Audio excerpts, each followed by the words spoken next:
Hello there. It's been a while. I'm not dead, thankfully. If I seem a little tired, that's because I am. That's fine. Okay, let's get into the video. First thing I want to cover is the SpiderxMagician seal. So, first off, do I think you should pull on the SpiderxMagician seal? Yes, and for normal people you would stop at Machi because it's best card out of them all, honestly. If you don't have Seiya, you can also go for Crawlo, but his Soka is just quite bad. And I'll be going into detail about why that is later, so keep watching. So, in the whole seal, I'll rank the cards from worst to best. First off, in my opinion, Franklin is the worst because he's Earth Human, has a direct damage effect and an extra attack effect. For extra attacks, we already have Tonghu with 66 attacks, also Earth Human. Probably nothing can beat that in the near future. And as for direct damage, there's a lot of cards that can do direct damage. So that's Franklin. Next up is Shalnark. Shalnark is the second worst. He's only the second worst because Tonghu exists, but he basically makes the enemy hits themselves, and if you look at Isabel, is that her name? I forget. The what card? Oh, I can't even remember. The very old card, that Dark Elf card, yes. The old Dark Elf card. You know that these kind of skills don't appear, like, ever. Here we get into some more niche stuff. Is Phaeton has quite a unique skill. He has a fire attack, and fire also has 50% effect of dark runestones, and the first batch of 15 runes to be dropped enchanted fire runestones. So you can use him to crack some 15 fire shields, but it is CD9, so yeah, please still not please, what the frick. Still train him, and yeah, good card to have in your back pocket. Next up is Shizuku. This is where we start getting into pretty good cards. Explode all weather, electronics, and heart runestones to generate enchanted non-heart runestones. Can crack shields that are heart cannot be dissolved. Random weather runestones, a lot of electrify runestones, and that's just an extra attack boost to go along with it. Yeah, CD7, pretty good. Also dark, and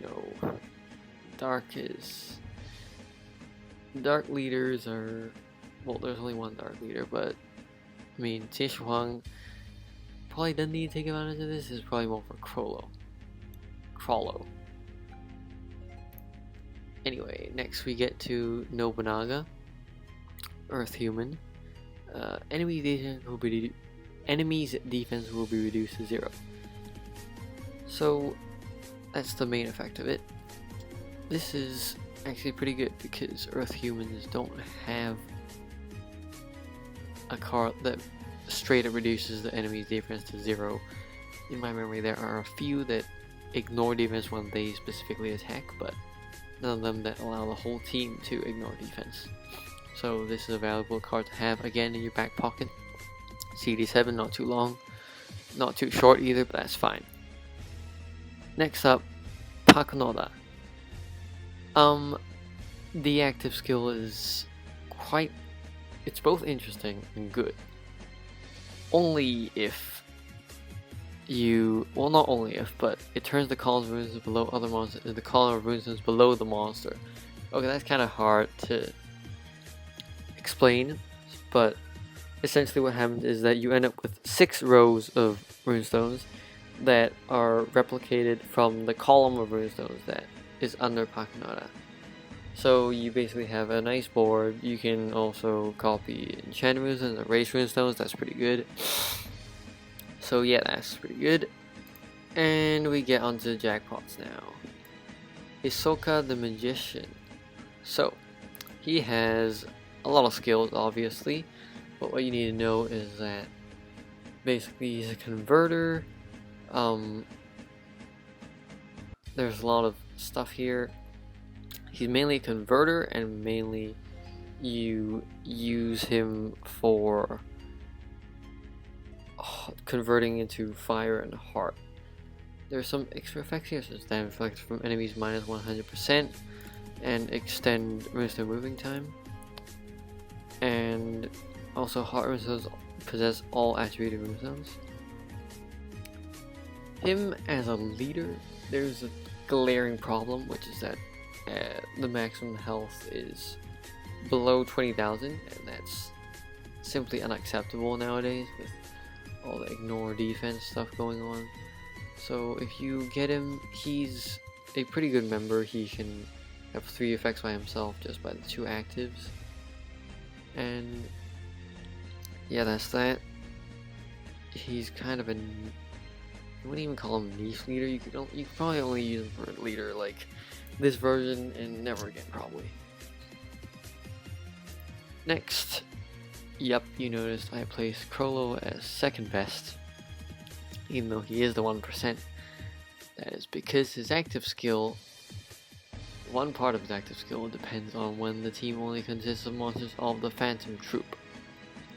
Restore all runestones to normal state is obviously amazing. Anyone who's played Shin Shouhan will know that. And this is just a full board, turns the board back into enchanted runestones. And the other effects are just attack boosts. So obviously when he's a member, your whole team's not going to be Phantom Troop. So him as a leader is good, but not as good as Seiya from Saint Seiya, as we all know that the Saint Seiya series is just extremely broken. But if you don't have Seiya, then I suggest you to still go for the 175 diamonds right now on rate up. Pull for him, pretty good. I personally got him in the free seal, so that's very interesting in the pulling video that will be coming up next. But yeah, the leader skill has just a team attack times 6, good multiplier. Dark and Heart are your attack runestones. If we look at the team skill right here, here, yep, Dark and Heart. If you use them as leader, Dark and Heart are your main attack runestones, and you get extra damage reduction by dissolving runestones at specific places, just like Pompeii. And you can steal active skills from the first round of Phantom Troop. This will probably come in handy like down the road when really you gotta think about your team composition. Now it's just, you know, the stages are basically tailored to the Phantom Troop. And yeah, Nen is also pretty overpowered because there's unlimited, well, this is time tunnel, and it's only at 40%, so you can activate it like every 3 or even 2 turns, I think, or even every 1 turn if you use the right Draconics. And finally, what I think is the actual best card in the seal, Machi. So, active skill CD6. Upon the round of activation, fully recover HP. That's already pretty good. Well, that's not already pretty good, but if you can like reactivate this, yes. And 2 random missions will be locked each round, and by passing through each of those, you get team attack times 2.5 and the monster attack times 2.5 additionally when you pass through both. So, Water Human, first thing you think of is she better than Lucy? But these 2 cards don't really work in the same way. Lucy has inbuilt damage reduction first off, and gives the whole team an attack boost without, you know, the additional attack from the monster. So Lucy kind of works on the premise of fast activation and damage reduction. This card you need to spin into the random positions, into locked positions, and also has the effect of fully recover HP. So if you already have Lucy, do you need to get this? I say yes, because this active is they basically for the part of their team boosting, stat boosting, attack boosting, yes, that's the word, they're basically kind of the same, but for fully recover HP and for 50% of damage reduction, that's a pretty big difference, and depending on the stage you can bring either of them in. And let's just talk a little bit about the leader skill. HP times and recovery times 1.2, that's the part you really need to worry about. If you put it with Cygnus and his teacher, you can get up to absurd amounts of HP, because I misread, that's not even it. It's HP and recovery times 1.4 if you get a full water human team.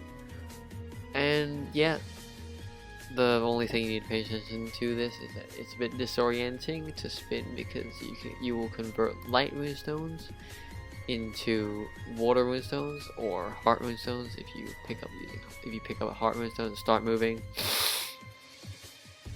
And yeah, that's basically it for the analysis of the SpiderxMagician seal. I'll be pulling on that later. That'll be a later video. And yeah, if you want to see more videos like these, please subscribe, leave a like, all that. Join my guild, add me as a friend, all that. Yay, thank you, bye.